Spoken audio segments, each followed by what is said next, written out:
decades, elite American units have fought secretly against cartels, but now the playbook is changing. With stealth bombers on standby and Washington openly treating cartels like terrorist groups, the stage is set for the most aggressive military campaign on Mexican soil. Why would Washington unleash one of the deadliest non-nuclear weapons ever built against drug traffickers? And what does this escalation mean for a fight that has already claimed thousands of lives on both sides of the border? Join us as we uncover how the United States is preparing for a battle against cartels hiding in Mexico's heartland. The fight against drug cartels in Mexico has become more dangerous. A powerful new weapon is being used in secret military missions. It's called a vacuum bomb, or thermobaric explosive.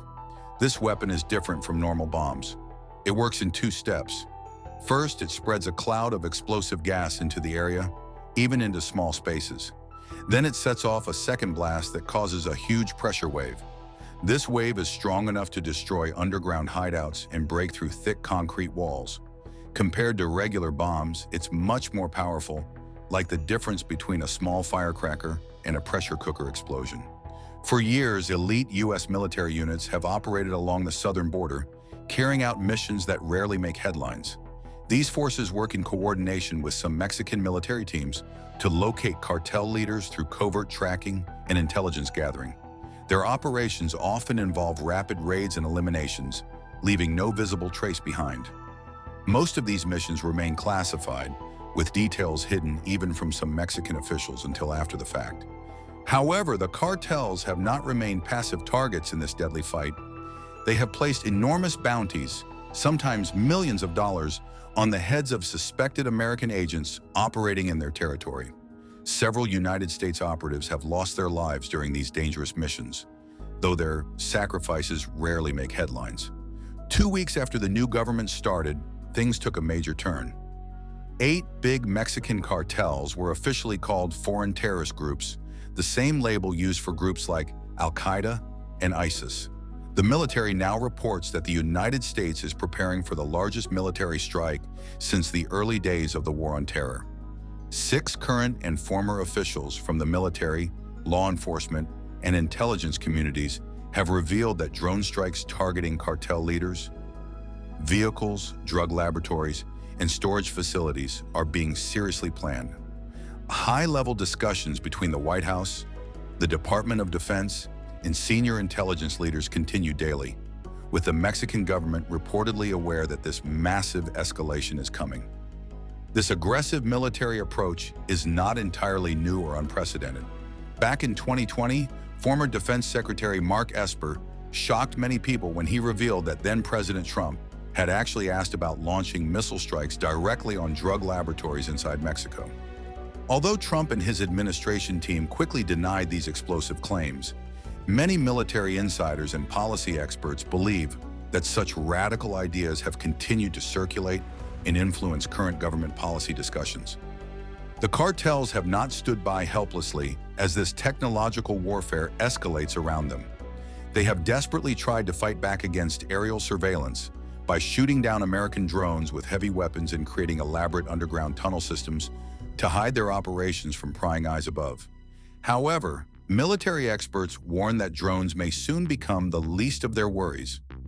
Intelligence reports now indicate that the United States government is preparing to deploy B-2 stealth bombers, some of the most advanced aircraft in the world, armed with vacuum bombs specifically designed to completely obliterate cartel hideouts and drug manufacturing facilities. Vacuum bombs, also called thermobaric weapons or fuel-air explosives, are some of the most terrifying and powerful weapons in all of modern warfare. What makes them so uniquely devastating is their clever design that actually uses oxygen from the surrounding air as part of the explosion itself. Unlike traditional explosives that must carry both their fuel and the chemicals needed to ignite it, vacuum bombs work like a deadly two-step dance. First, they release a massive cloud of explosive material that spreads out and seeps into every possible space. It has been compared to flour being thrown into the air, but it is far more dangerous. Then, either automatically or through a second charge, this floating cloud ignites all at once, creating temperatures hot enough to melt steel and pressure waves powerful enough to collapse buildings. These weapons come in many different sizes, from small handheld grenades that soldiers can throw all the way up to massive devices like the father of all bombs, which can deliver explosive force equal to 44 tons of traditional dynamite. The fascinating and terrifying history of thermobaric weapons dates back more than a century to the brutal trenches of World War I. German military forces first developed early versions called incendiary shells, which they nicknamed Brand Granite.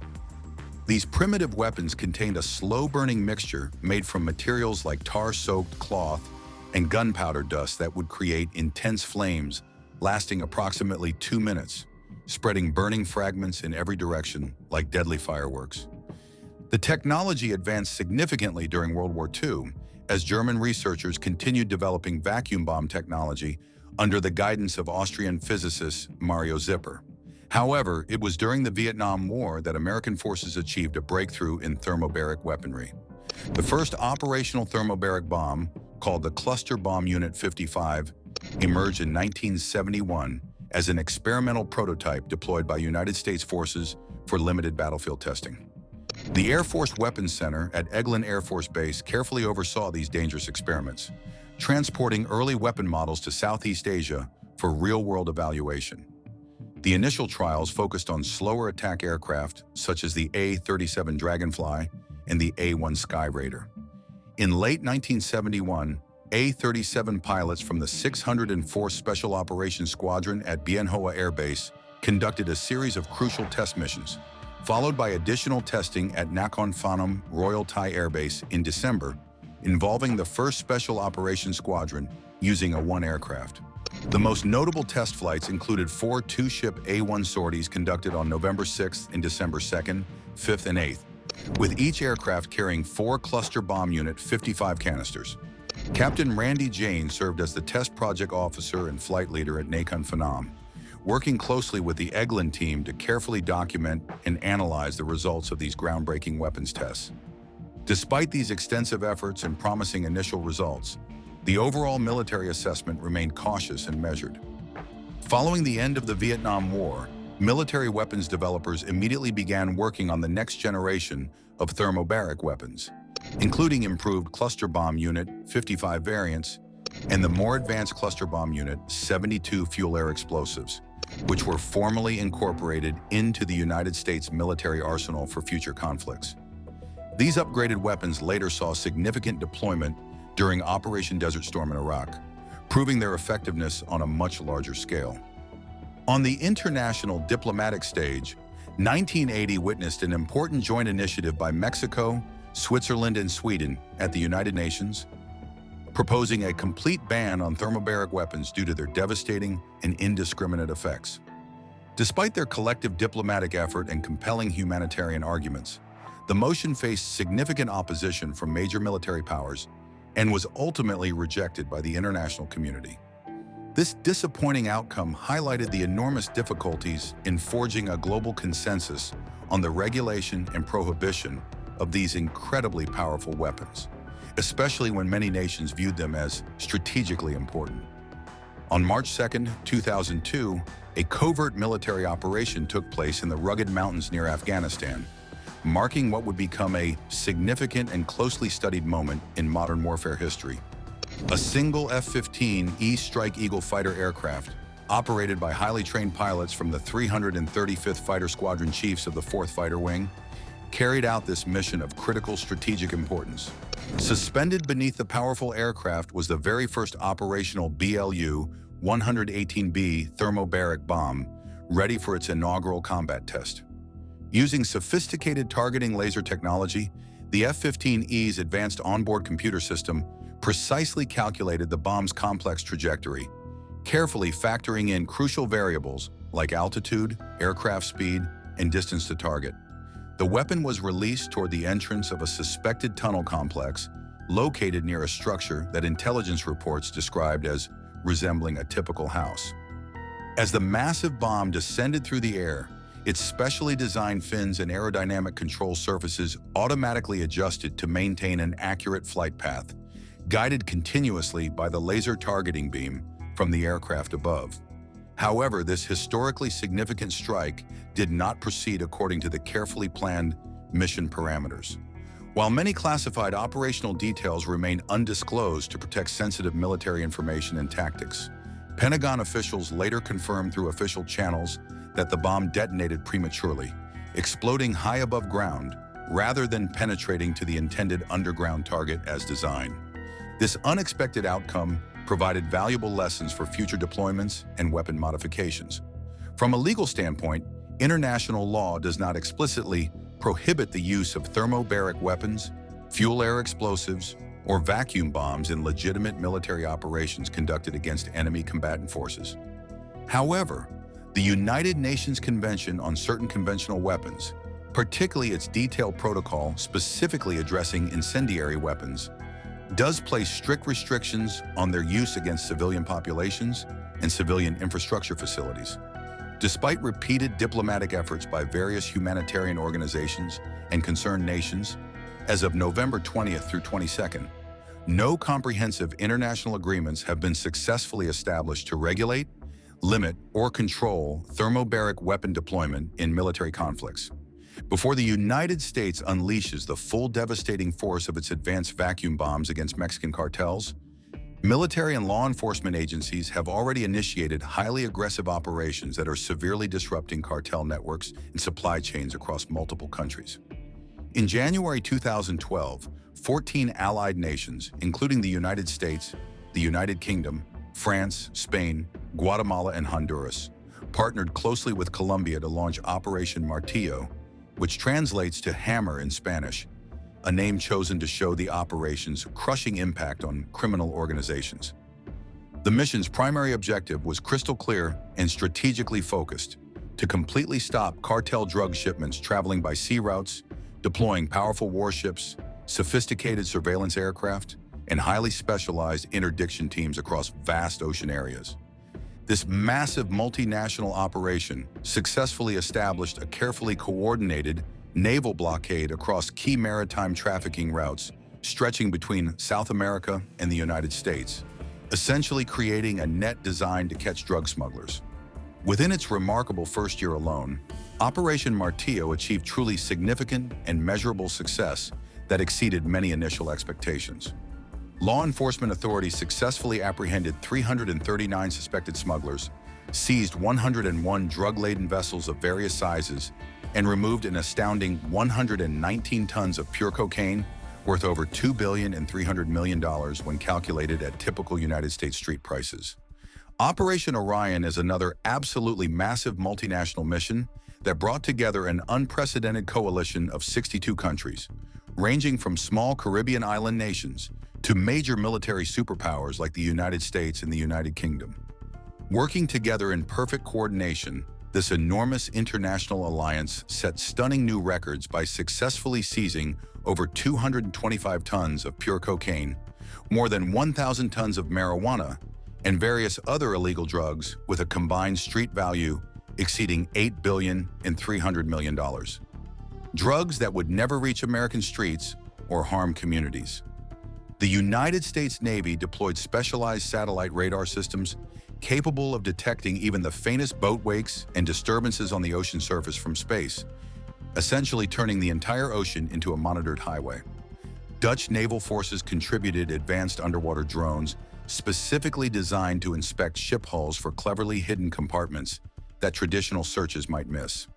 Colombian military troops systematically combed through dense, dangerous jungle areas, searching for concealed drug manufacturing sites and launch points that cartels had hidden deep in remote wilderness areas.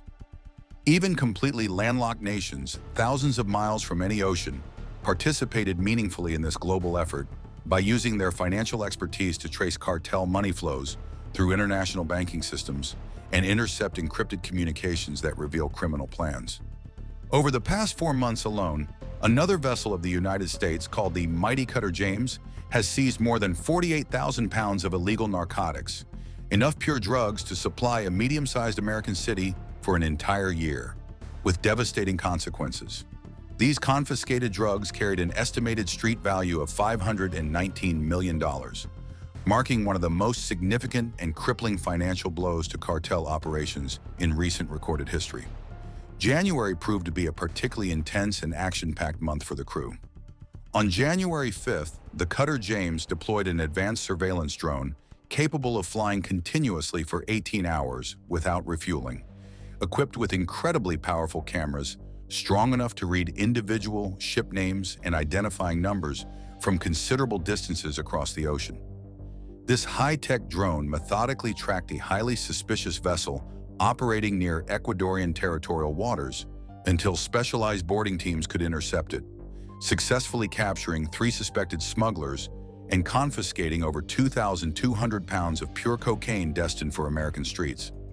The following day, January 6th, the situation escalated dramatically when a patrol aircraft detected 3 high-speed boats traveling together in a tight formation, an extremely rare and sophisticated smuggling tactic that indicated a major operation. Utilizing fast-moving helicopters working in perfect coordination, the cutter James crew managed to intercept all 3 vessels simultaneously in a complex maritime operation.